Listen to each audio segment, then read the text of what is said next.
YouTube, what's going on, fam? Welcome back to another YouTube video. Today, I'm gonna show you guys some of the meals that I eat to build muscle and get swole. But before I do that, I'm just gonna knock out my morning workout. I got a full body workout that I'm gonna show you guys, and afterwards, I'm gonna show you guys my meals. But look, summertime is right around the corner. It's time for you to get fit. It's time for you to build confidence, and it's time for you to put some muscle on that frame and get lean. Now, if you want to transform your body in 30 days, build muscle, get lean right at home, click that link in the description down below, grab the workout program, it automatically becomes a nutrition plan, and start your transformation today. But make sure you guys like this video, comment, subscribe, and let's go ahead, man, knock out this workout.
All right, guys, so we're gonna go ahead and open up. You guys see I got this big ass box full of meals. Shout out to Flex Pro. They just sent your boy some meals. And I'm gonna show you guys, man, what they sent your boy. At first, man, I was about to eat 2 cans of tuna with some rice, but they came just in time. So let's go ahead and open this.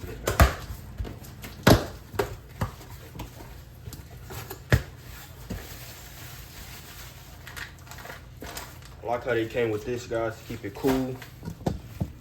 Little ice packages, man. Jeez, that's crazy. They sent me a lot of stuff too. Got some more stuff down there. Look at all this, guys. It's crazy, man. Hey, we finna be right this summer. Yes, sir. But here I got, this right here is 420 calories. You guys see, man, they got the macros on there. This meal right here is 420 calories, 32 G's of protein, 21 carbs, and 14 fats. The French onion chicken bake. Pretty good, man. That looks good. And you got this one right here. This 47 G's of protein, 25 G's of carbs, and we got 29 fats, guys.